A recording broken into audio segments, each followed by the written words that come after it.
Basic lang po to, but these are the things that you have to learn how to do in this new normal, lalong-lalo na yung paggamit ng iba't ibang platform like Facebook, Instagram, or other online platforms that you can actually use in this digital age. Yung top 5 sales process to kaya merong step 1, step 2, step 3, step 4, and step 5. Step 1 is prospecting, looking for possible prospects, looking for possible business partners. So sa online marketing, prospecting means looking for prospects online. You can start with your online friends. You can start with your FB friends. You can start, joining other groups. May mga groups na iba-iba kayong pwedeng puntahan.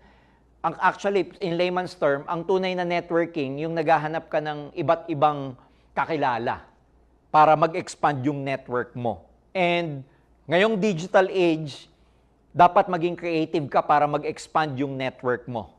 Yung kakilala mo. Because at some point, sa business natin, mauubusan ka ng warm market. Pag sabing warm market, mauubusan ka eventually ng kakilala mo. Kasi pag naubos mo na yung kakilala mo, marami doon di sasama, pero may mga sasama.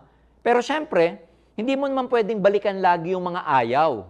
Kaya darating ang panahon, kailangan kumausap ka ng mga hindi mo talaga kakilala. Hindi mo nakagawi ang kakilala. Hindi mo ka mag-anak, hindi mo ka klase, hindi mo ka church member, hindi mo talaga kakilala. Pwedeng acquaintance lang.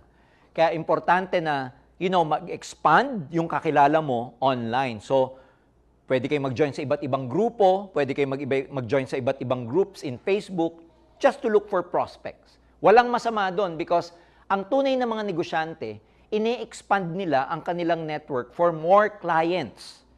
Alright? And if you believe na maganda yung ino-offer mo, hindi ka mahihiya na i-offer ito kung kani-kanino. Number 2, learn how to approach and learn how to invite para makita nila yung business mo. Makita nila yung company mo. Makita nila yung product mo. Makita nila yung business plan. Makita nila yung compensation plan. And that is the second process that you have to go through. Yung pagkatapos mong makakuha ng prospect, ma-invite mo siya or magkaroon ka ng approach in a way para makapag-present ka ng business. And the third pattern is what I call presentation. And ito mga kaibigan, ang swerte ninyo, lalong-lalo na sa mga may fear of public speaking because nowadays, hindi mo kailangan magsalita ng kaharap ang tao face-to-face or kaharap ang tao sa isang seminar. Nowadays, ang presentation online lamang. Kaya dapat meron kayong copy ng mga PowerPoints ng ating marketing plan. Meron kayong mga link ng video na pwede nyong isend sa prospect mo na pag kinlik ng prospect mo, makikita niya yung presentation na hindi normally ikaw ang nagpipresent. There's a lot of presentations online, whether sa YouTube or yung grupo nyo gumawa ng video, 5 minutes to 10 minutes presentation ng Empowered Consumerism Marketing Plan, na hindi ikaw ang nagsasalita. Can you imagine? One good thing about this business, you can use a lot of tools to present the business in such a way na hindi ikaw ang nagsasalita. And napakaganda nun kasi you are using other people's talent. You are using other people's story para makakonvince ng prospect. So, dapat kumpleto kayo sa tools. Alam dapat nyo yan, hinihingi nyo dapat, or yung mentor ninyo, yung upline nyo, or yung team leader ninyo, dapat na ituturo, na isi-share sa inyo yan. Na pagdating sa presentation, all you need to do is send this link. Or minsan may mga team presentation na ipa-plug in mo lang yung guest mo sa Zoom presentation ng grupo. Kasi si upline, meron siyang oras, 7 p.m. every day, na siya'y nagpipresent sa lahat ng mga prospects na uma-attend na invited na mga guests ng mga downlines niya. Si upline na nagsasalita. So ilalagay mo lang isisend mo lang yung link ng Zoom meeting sa prospect mo para maka-attend siya sa presentation ni upline. So there's a lot of ways. Ang importante, again, may tamang attitude ka to apply all these skills. Of course, you go to the fourth, which is the closing and handling objection. This is a sales process. Kailangan marunong kayong sumagot ng mga objection ng mga prospect ninyo. Not necessarily objection, marunong kayong sumagot ng mga basic na tanong ng prospect. Halimbawa, paano gawin yan? Pandemic. Halimbawa, parang ang mahal naman, 9,000 pesos. So dapat marunong kang mag-counter, marunong kang sumagot kung papaanong ang 9,000 worth it as investment or capital. Pag sinabing hindi ako sanay sa sales, paano ba yan? So dapat may sagot ka doon. Because pag nasasagot mo yung mga tanong nila or mga objection nila, doon mo yung presentation, doon mo na-close yung sales because pag wala nang duda, convince 100% nagpe-pay in. Ayan. So, sa closing, maraming techniques yan. Merong tinatawag na assumptive closing style. Ina-assume mo yung prospect na magjo-join talaga. Hindi mo na sasabihin sa kanya, ano, maganda ba? Hindi ganon. Sasabihin mo na pag closing, anong gagawin mo? Magti-3 heads ka ba? 7 heads? Magmo-multiple account ka ba? O sa una muna, 1 account? So, there are so many things that you can do to actually close your prospect. Ang importante, marunong kayong sumagot ng mga basic questions ng mga prospects. Na itong mga basic questions na to, nung nagsisimula ka, yun din naman ang tanong mo. Kaya dapat kaya mo siyang sagutin. And of course, last is yung follow-up. Kasi minsan may prospects ka na hindi naman magpe-pay in ka agad on the spot. Minsan sasabihin niya, next week na ako magpe-pay in. Minsan sasabihin, gagawa muna ako ng paraan. Huwag mong hihintayin yung period na yon. Habang gumagawa siya ng paraan, habang dumarating o lumalapit yung araw na pinromise niya na magpe-pay in siya, kinakausap mo siya, fina-follow up mo siya, chinachat mo siya, pinapa-attend mo pa siya ng mga iba't ibang trainings, katulad nitong NECO, bago siya mag-pay in. Ang tawag doon, follow up. Para hindi man lamig. Kasi minsan, interesado ang prospect, pero dahil kulang ka sa follow up, nagbabago isip. Kasi marami po siyang mga discouragement na, na-encounter along the way habang nag-iipon siya ng pera, habang gumagawa siya ng paraan. May nakatisod. Naku, wag ka mag-join dyan, sayang pera mo, nagbago isip. Hindi ka nagpa-follow up, nanlamig ang prospect mo.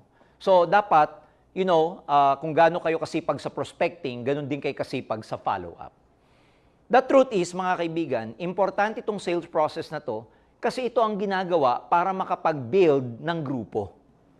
Hindi ka makakapag-build ng grupo ng puro attitude lang. Yang mga yan, mga kaibigan, lahat yan ang mga actions na gagawin mo to build the network.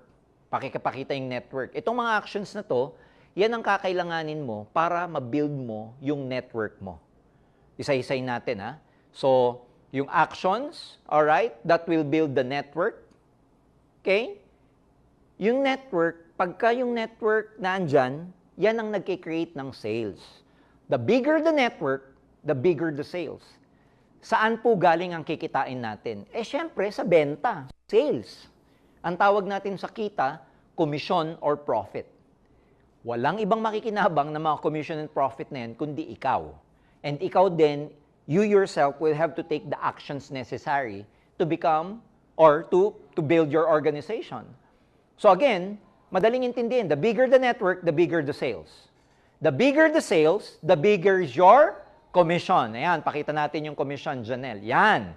Ang tawag sa kita dito, income, cheque, payout, lahat yan, bottom line, ang tawag dyan, profit or commission. And walang makikinabang yan, as I said, kundi ikaw. Mga kaibigan, nandito lang umiikot ang business ng network marketing. All the logic is in this flowchart. Ang dali lang, you have to take the necessary action. Yung action, yun yung pinakita ko kanina ng mga skills. Yun yung sales process to build the network. The network will produce the sales, and pag may sales, may commission. Kaya dito kayo mag-a-analyze. Kung wala pa kayong network, ibig sabihin, kulang yung action ninyo. Kung walang sales, ibig sabihin, yung network is not yet that dynamic, not yet substantial to produce enough sales. Commission maliit, maliit kasi ang sales. So, lahat, ang bottom line, nag-i-start kanino? Nag-i-start sa'yo.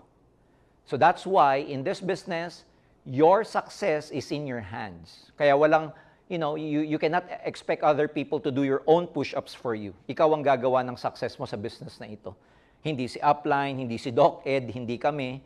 It is gonna be you. Gusto mo maging healthy, gusto mong pumayat, gusto mong tumaba, gusto mong pumasa sa pag-aaral. Whatever you do, my friends, is gonna be your responsibility. You cannot rely on other people for you. May mga taong magpupush sa'yo, magmomotivate sa'yo, mag-guide sa'yo. But the bottom line, it is gonna be you who will have to take the actions. But ang bottom line, ang maganda, sabi ko nga sa inyo kanina, mapapagod ka rito, okay? mahirapan ka, magsasakripisyo ka, but at the end of the day, sino ba makikinabang? Wala namang iba kundi ikaw. Kaya ang message ko po sa inyo mga kaibigan is very simple. Improve yourself, alright? Pagalingin mo yung sarili mo. Make adjustments along the way. Be willing to make the sacrifice to really change yung mga dapat mong baguhin mo. And never ever stop. Whatever happens, never stop. At the end of the day, again, ikaw ang makikinabang sa lahat ng mga pinaghirapan mo.